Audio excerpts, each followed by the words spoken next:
बंगाल की खाड़ी में बने चक्रवात दितवाह ने श्रीलंका को बुरी तरह प्रभावित कर दिया है। तेज हवाओं, मूसलाधार बारिश और बाद भूस्खलन से पूरे द्वीप राष्ट्र में भयंकर तबाही हुई है।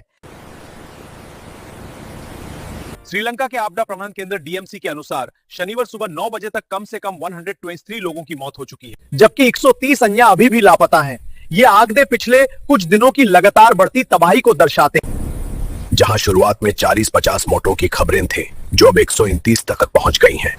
2 लाख से अधिक लोग, करीब 61,000 परिवारों से प्रभावित हुए हैं। पूरे देश में बात का कर है। खासकर राजधानी कोलंबो और पूर्वी तटों पर केलानी नदी शनिवार शाम को उफान पर आ गई। केलानी नदी शनिवार शाम को उफान पर आ गई, जिससे सैकड़ों लोग अस्थायी आश्रयों में स्थानांतरित हो गए। उत्तरी क्षेत्रों में अभी भी हल्की बारिश जारी है, लेकिन अधिकांश जगहों पर वर्षा थम चुकी है। डीएमसी ने बताया कि चक्रवात के अवशेषों के कारण बिजली कटौती, सड़कें बंद और रेल सेवाएं ठप हो गई हैं। स्कूलों और कार्यालयों को भी बंद रखा गया है।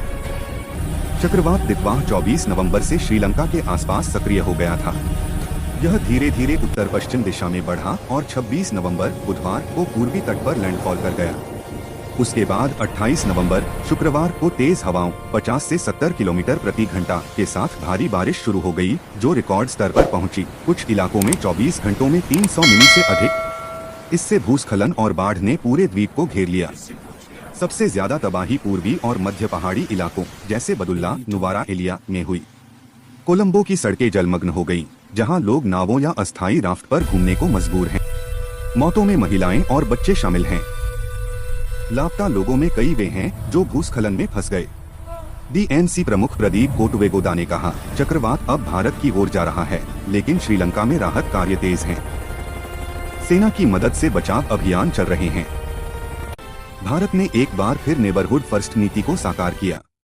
प्रधानमंत्री नरेंद्र मोदी ने शुक्रवार को ट्वीट कर श्रीलंका के लोगों के प्रति संवेदना व्यक्त की। भारत ने ऑपरेशन सागर बंधु के तहत तत्काल राहत सामग्री और मानवीय सहायता भेजी है। राष्ट्रीय आपदा मोचन बल एनडीआरएफ की 2 टीमों में 80 जवान, जिनमें 4 महिला सदस्य और 4 स्निफर डॉग शामिल, को शनिवार तड़के हिंडन एयर बेस से कोलंबो भेजा गया। वे विशेष उपकरणों के साथ बचाव कार्य में जुटे हैं। भारतीय वायुसेना ने C-130 और Il-76 विमानों से 21 टन राहत सामग्री, खाने पीने का सामान, दवाइयां, कंबल आदि और 8 टन विशेष उपकरण एयरलिफ्ट किए। विदेश मंत्री एस जयशंकर ने भी ट्वीट कर सहयोग की पुष्टि की। यह ऑपरेशन सागर बंधु के तहत चलाया जा रहा है, जो भारत की विजन महासागर नीति का हिस्सा है। इससे पहले भी भारत ने श्रीलंका को कई आपदाओं में मदद की है। चक्रवात अब उत्तर पश्चिम दिशा में बढ़ रहा है और 30 नवंबर को तमिलनाडु, पुडुचेरी, दक्षिण आंध्र प्रदेश तट पर लैंडफॉल की संभावना है। तमिलनाडु के मुख्यमंत्री एन.के. स्टालिन ने 14 जिलों के कलेक्टरों को निर्देश दिए।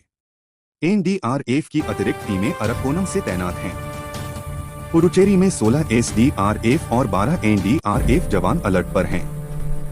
मछुआरों को समुद्र में न जाने की चेतावनी दी गई है।